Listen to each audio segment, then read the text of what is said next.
சுந்தராகாரம்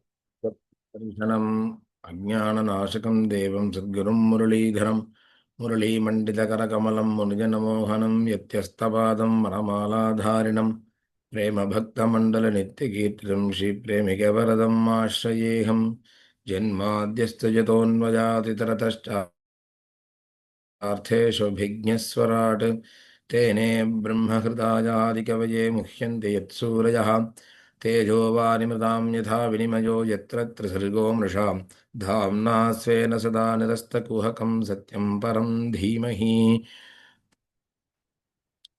सद्गुरुनाथ महाराज की जय गोपिका जीवनस्मरणं गोविंदा गोविंदा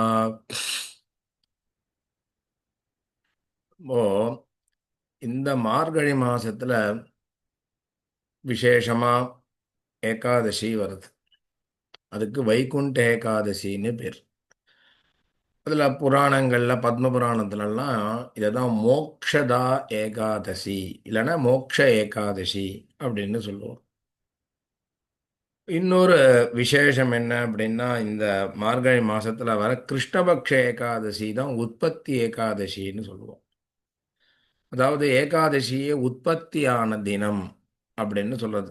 மார்கழி மாசத்துல வர கிருஷ்ணபக்ஷ ஏகாதசி அது என்ன உற்பத்தி ஏகாதசி அப்படின்னா, ரொம்ப புராதன காலத்துல சத்திய யுகத்துல முரண் அப்படின்னு ஒரு அரக்கன் இருந்தான்.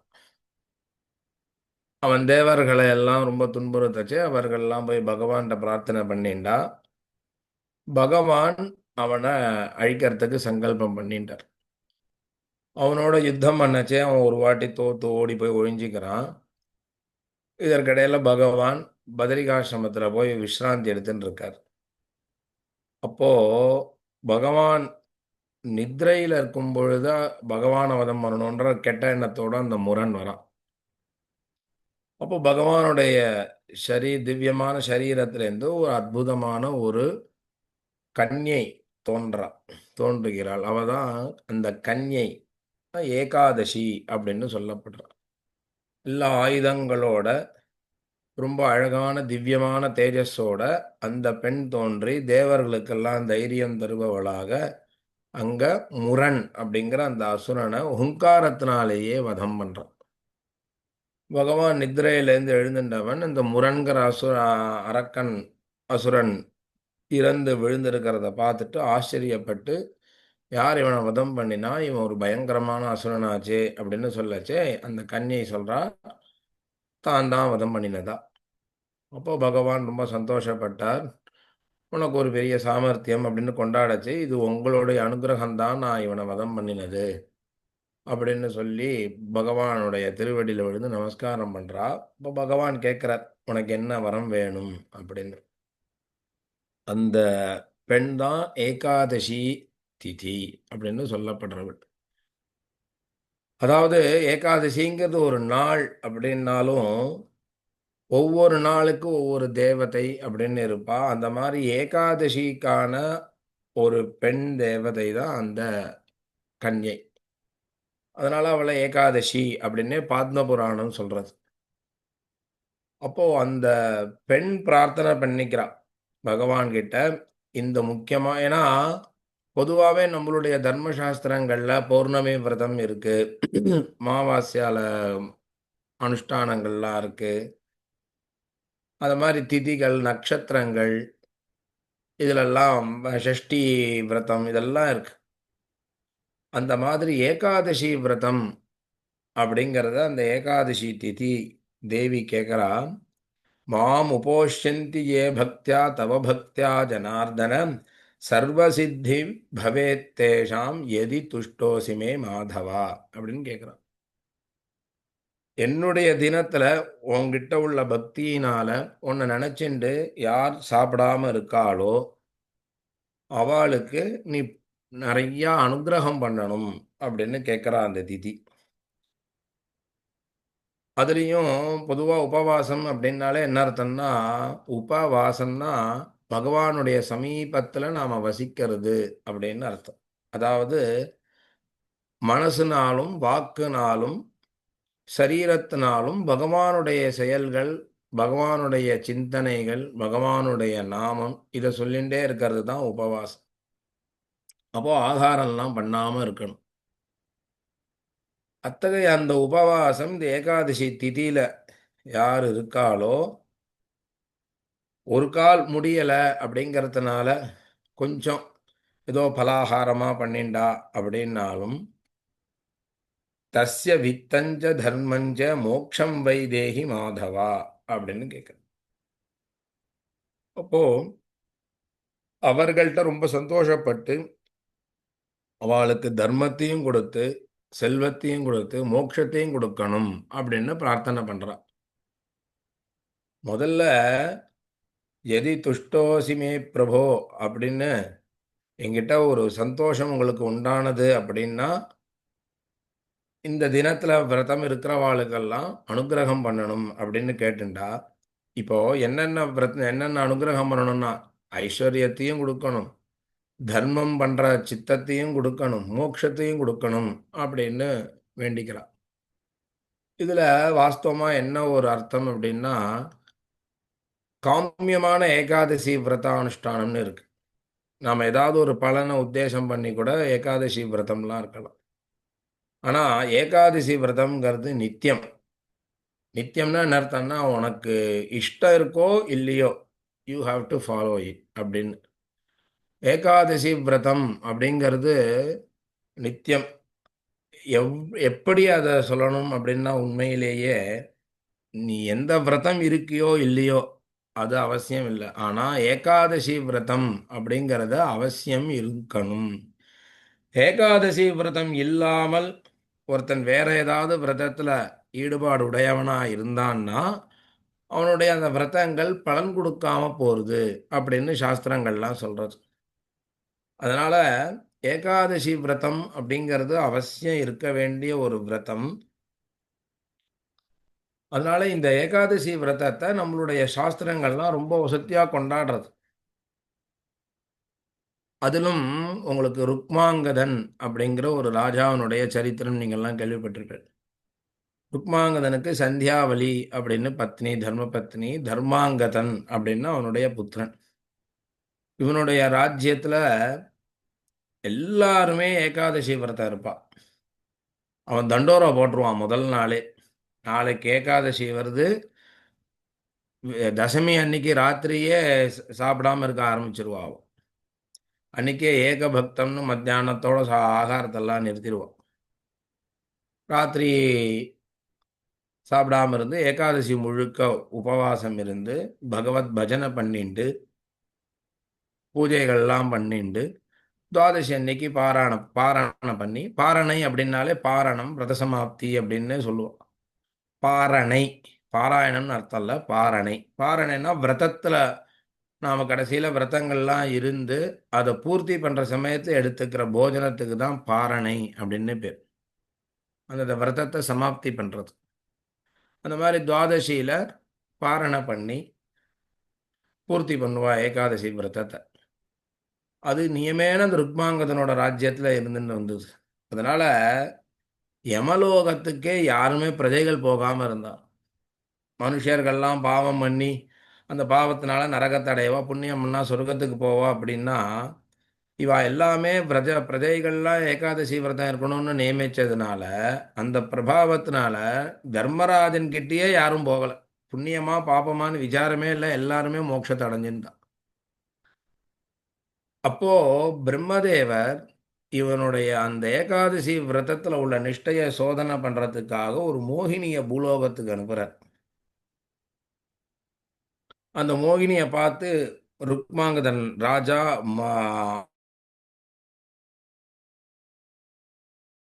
ஆசைப்படுறான் கல்யாணம் பண்ணிக்கணும்னு. அதே மாதிரி கல்யாணம் பண்ணிக்கிறான். ஆனா அவள் ஒரு கண்டிஷன் போடுறான். என்னன்னா, அவள் என்ன இஷ்டப்பட்டு நியமிக்கிறாளோ அதான் அந்த ராஜா ஃபாலோ பண்ணணும், எதையுமே மீறக்கூடாது அப்படின்னு சத்தியம் வாங்கிக்கிறான். ராஜா அவன் மேல ஆசைப்பட்டதுனால அதுக்கெல்லாம் யோசிக்காமலேயே வாக்கு கொடுத்துட்றான். நல்லா யதோக்தமா சாஸ்திரப்படி கல்யாணம் ஆறுது. கொண்டு வந்து ராஜ்யத்திலேயே வச்சுக்கிறான். பத்னி எல்லாம் தர்ம பத்னியும் அவளை ஏத்துண்டு அவெல்லாம் எல்லாரும் ஒன்றா வாழறா. நிறையா கொஞ்சம் தலையிடுவா ராஜ்ய நிர்வாகத்திலெல்லாம். அதெல்லாம் ராஜா பெருசாக பொருட்படுத்தலை. வேறு சில தர்மங்கள் அனுஷ்டானம் பண்ணச்சேலாம் அவள் மாற்றி மாற்றி சொல்லுவா. அதுக்கு சாஸ்திரப்படி ஏதாவது பரிகாரம் இருக்குன்னா அதையும் பார்த்துட்டு அவன் ஒரு மாதிரி அட்ஜஸ்ட் பண்ணிட்டு போகிறான் இந்த ராஜா. ஆனால் ஒரு சமயம் இந்த மாதிரி தண்டோரா போடச்சே இவனுக்கு கொஞ்சம் மறந்து போயிடுது ஏகாதசிங்கிறத சந்தியாவளிகிட்ட சொல்லியிருக்கான். தண்டோரா போடச்சே தான் அவனுக்கு ஞாபகம் வருது. அவன் உடனே அந்த சமயத்தில் மோகினியோட இருந்துட்டு இருக்கான், வாசம் பண்ணிட்டு இருக்கான். கிளம்புறான். நான் நாளைக்கு ஏகாதசி விரதம் இருக்கணும், நான் இன்னைக்கு கிளம்புறேன் அப்படின்னு.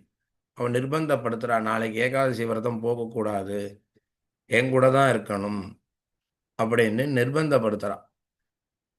ராஜா அதுக்கு ஒத்துக்கலை. இதற்கு இடையில இந்த ராஜாவோட நிஷ்டை எவ்வளோ இந்த ஏகாதசி விரதத்துலன்னா, இவ கல்யாணம் பண்ணிட்டு வர சமயத்திலேயே அந்த தேர்ல ஒரு பள்ளி மாட்டின்னு உயிரை விட்டுறது. ஆனால் அது பெண் குரல்ல கேட்கறது ராஜா கிட்ட, உன்னோட துவாதசி விரதம் இருந்த பலனை எனக்கு கொடுத்தன்னா நான் கரையேறுவேன் அப்படின்னு கேட்கறது. மோகினி அதை திரஸ்கரிக்கிறா. ஆனால் ராஜா இருந்து அது மாதிரியே அந்த கேட்ட அந்த பள்ளிக்கு கொடுக்கறார். அது சத்கதி அடையிற அந்த துவாதசி விரத பலனால. அது ஏதோ ஒரு சாப வசத்தினால அந்த மாதிரி பள்ளியே ஆயிருக்கு. இதில் என்னன்னா, அந்த மாதிரி ஒரு இரக்க குணமுடையவன் அந்த ராஜா. ஏகாதசி துவாதசி விரதத்தில் நிஷ்டையுடையவன். முதல்லையே அந்த மோகினி அதை வேண்டாம்னு தடுத்தாலும் முதல்லையே அவன் கேட்கல. இப்போ இந்த இடத்துல ஏகாதசி விரதமே இருக்கக்கூடாது அப்படின்னு சொல்றா. ஆனா இந்த ருக்மாங்கதன் என்ன பண்றான், அதுக்கு ஒத்துக்காம நான் அவசியம் ஏகாதசி விரதம் இருந்து தான் ஆவேன் அப்படின்னு சொல்றான். அப்பன்னா நீ எனக்கு கொடுத்த வாக்கை மீறற, அதுக்கு ஒரு பிராயச்சித்த நீ பண்ணணும் அப்படின்னு கேட்குறான். பரிகாரம் ஒன்று பண்ணணும். அவன் சந்தோஷப்பட்டான் ராஜா. ஏகாதசி விரதத்தை அனுஷ்டிக்க ஒத்துன்ட்டாலோனோ, அதனால என்ன பரிகாரம் வேணா பண்ணிடலாம், என்ன கேளு அப்படிங்கிறான். உன் பிள்ளையோட தலை எனக்கு வேணும்னு ஒரு கத்தி எடுத்து கொடுக்குறான், இந்த கத்தியால வெட்டணும் அப்படின்னு. அவன் அப்படியே ரொம்ப அதிர்ச்சியா போயிட்டான் ருக்மாங்கதன். அவனால ரொம்ப அந்த சமயத்தில் அங்கேருந்து நகரக்கூட முடியல. என்ன பண்ணுறதுன்னே தெரியல. குழந்தைய போய் தனக்காக குழந்தைய பலி கொடுக்கறதா அப்படின்னு அவனுடைய மனசு இடம் கொடுக்காம இருக்கு. ஏகாதசி விரதத்தையும் அவனால் விட முடியல. அந்த நிஷ்டையும் அவனை விடுறதுக்கு இஷ்டம் இல்லாமல் இருக்கு அவனுக்கு. அப்போ தர்மாங்கதன் இதை கேள்விப்பட்டு அப்பாட்ட வந்து பிரார்த்தனை பண்ணுறான். அப்பா, பகவான் இருக்கான், அவன் ரட்சிப்பான். அதனால இந்த ஏகாதசி விரதத்தை எந்த காலத்திலையும் விட வேண்டாம், அதை நாம் இருப்போம். நீங்கள் என்னுடைய தலையை தானே தாராளமாக எடுத்துக்கோங்கோ, ஆனால் தர்மத்தை விட வேண்டாம், ஏகாதசி விரதத்தை விட வேண்டாம் அப்படின்னு அப்பா அவன் நிர்பந்திக்கான். ஒரு மணி நேரம் கழித்து ஆலோசனையோட சரின்னு அவனுடைய தலையை வெட்டலாம்னு முயற்சி பண்ணச்சே பகவான் அந்த இடத்துல ஆவிர்பவிச்சிட்டான். ஆவிர்பவிச்சு அனுகிரகம் பண்ணுறான். இது உனக்கு உன்னுடைய ஏகாதசி விரதத்தில் இருக்கக்கூடிய நிஷ்டையை பரீட்சை பண்ணுறதுக்காக பிரம்மதேவரால் அனுப்பப்பட்டவள் தான் இந்த மோகினி அப்படின்னு சொல்லி அவனுக்கு அனுகிரகம் பண்ணி அவனுக்கு அவன் சந்ததியினருக்கெல்லாம் மோட்சத்தை கொடுக்குறான் பகவான்.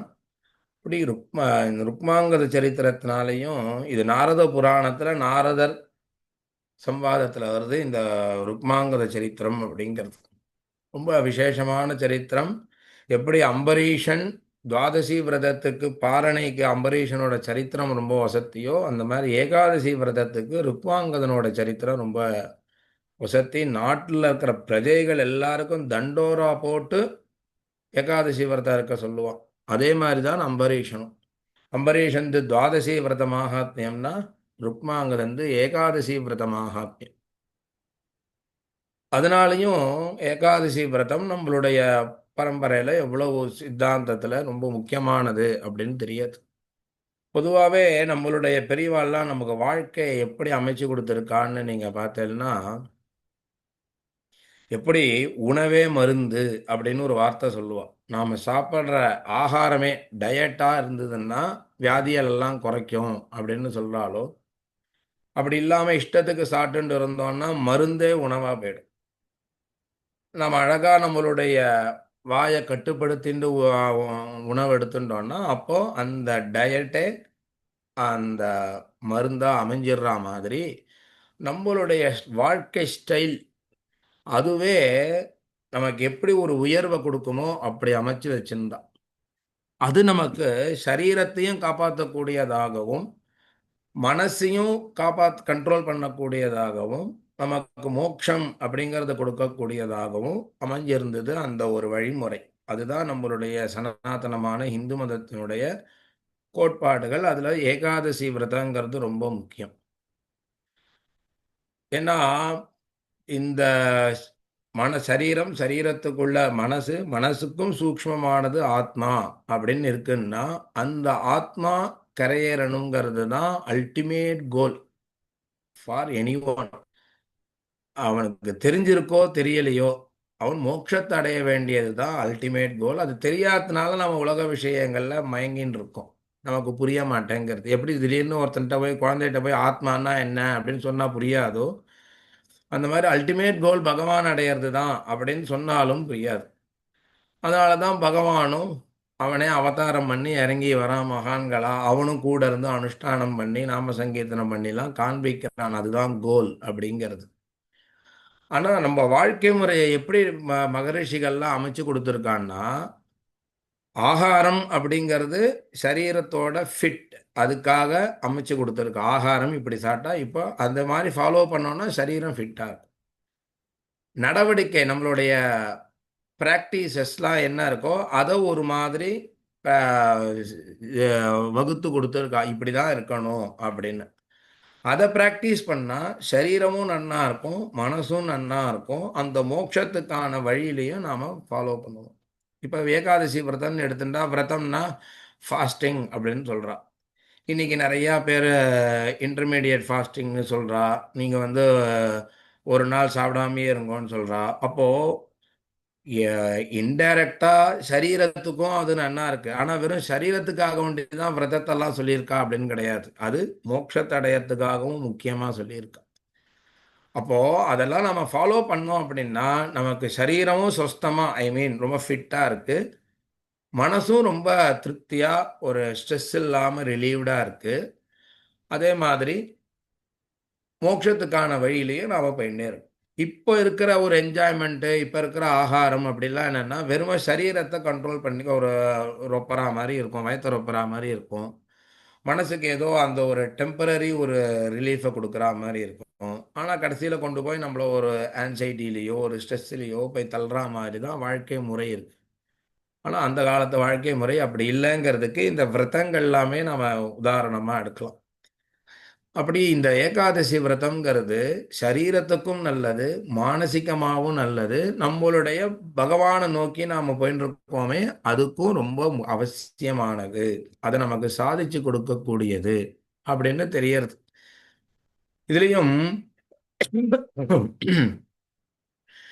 விசேஷமா இந்த மார்கழி மாதம் வரக்கூடிய ஏகாதசி சுக்லபக்ஷ ஏகாதசிக்கு மோக்ஷ ஏகாதசி அப்படின்னு பேரு. நம்ம இங்கெல்லாம் வைகுண்ட ஏகாதசி அப்படின்னு பிரசித்தியாக இருக்கு.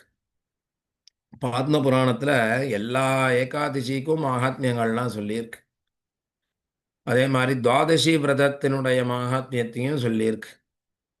இப்போ உதாரணமாக இந்த வைகுண்ட ஏகாதசிக்கு முந்தின மாதம் விருச்சிக மாசத்து சுக்லபக்ஷ ஏகாதசி, அதாவது கார்த்திகை ஏகாதசி. சில சமயம் உத்தான ஏகாதசியும் வரும்.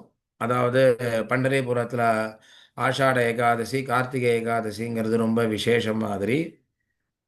அந்த கார்த்திகை ஏகாதசியோட அந்த கார்த்திகை ஏகாதசி தான் உத்தான ஏகாதசின்னு. ஆஷாட ஏகாதசியை சயன ஏகாதசி அப்படின்னு சொல்லுவோம்.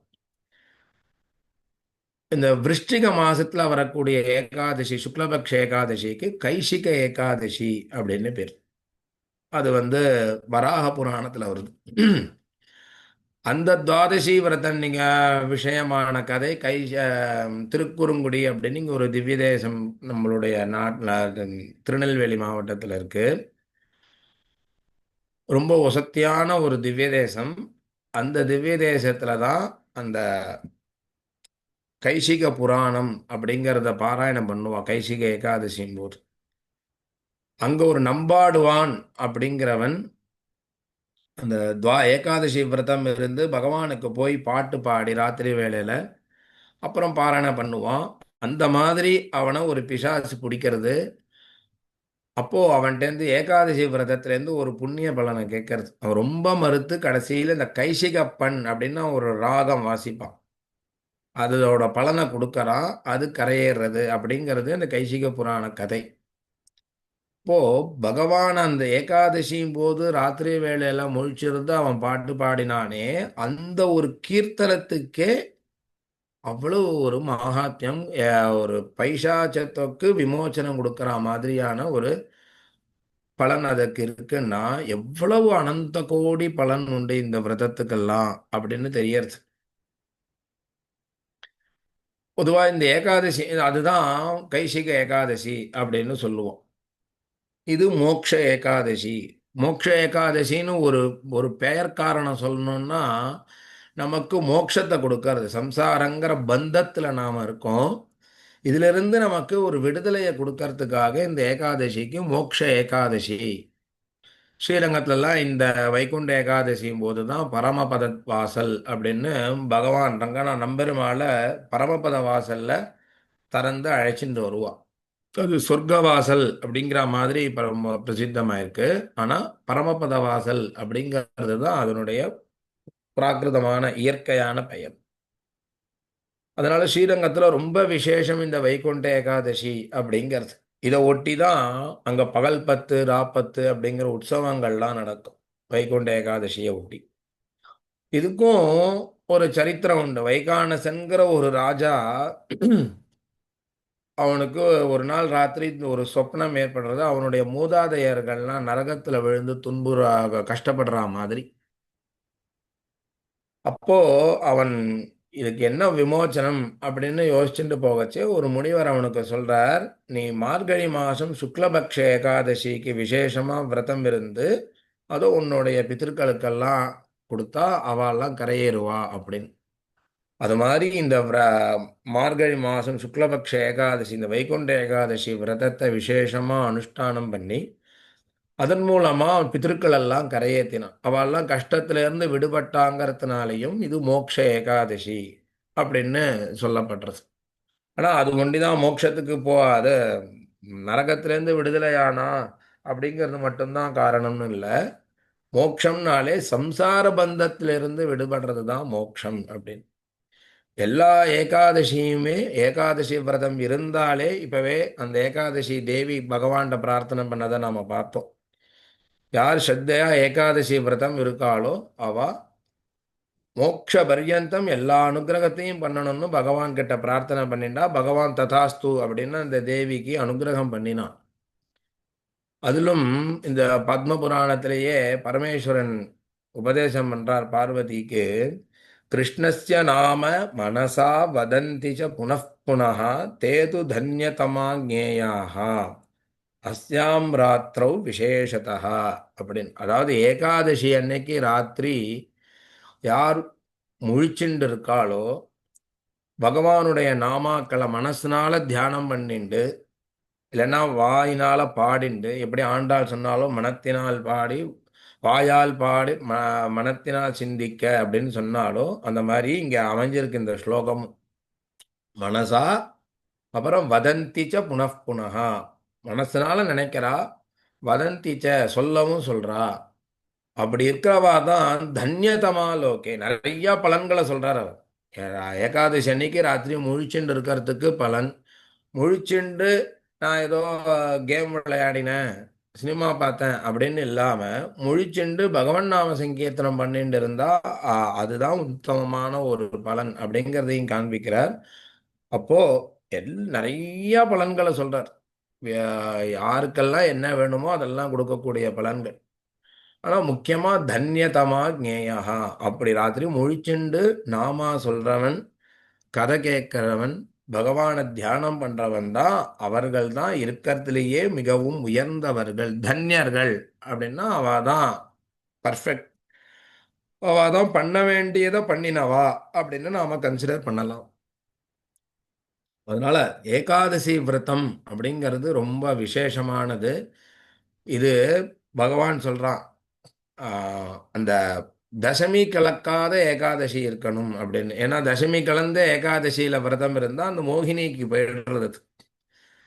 அதில் ஸ்மார்த்த பாடம், வைஷ்ணவ பாடம் அப்படின்லாம் உண்டு. ஸ்மார்த்தர்கள்லாம் சூரியோதயத்துக்கு அப்புறம் தசமி கலந்ததுன்னா ஏகாதசியோட அதை எடுத்துக்க மாட்டான்.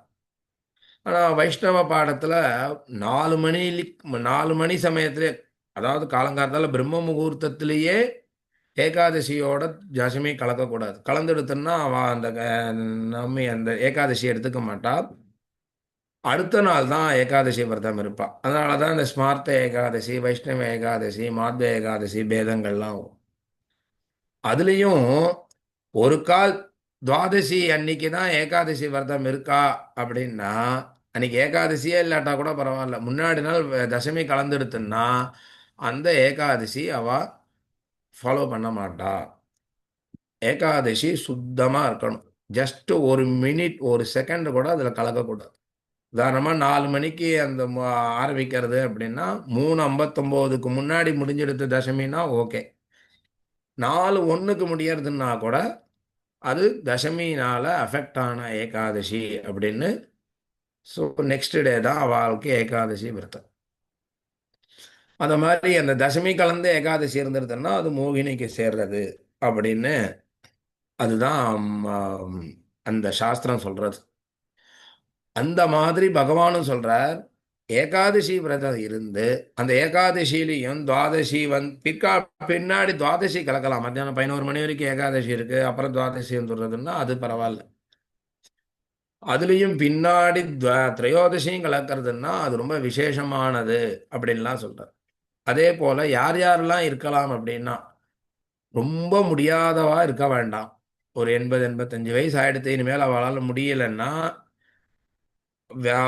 ஏதோ வியாதியில் இருக்கா அப்படின்னா அவ இருக்க வேண்டாம்.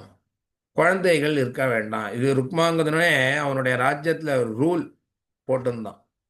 யார் ரொம்ப வயசானவாளோ, யாரால இருக்க முடியலையோ, யார் இப்போ குழந்தை பெற்றுக்க போகிறாளோ, அதாவது ப்ரெக்னெண்ட்டாக இருக்கிறவா, ரொம்ப குழந்தைகள், இவாளெல்லாம் ஏகாதசி விரதத்திலேருந்து அவளுக்கெல்லாம் எக்ஸம்ஷன் கொடுத்துட்டான்.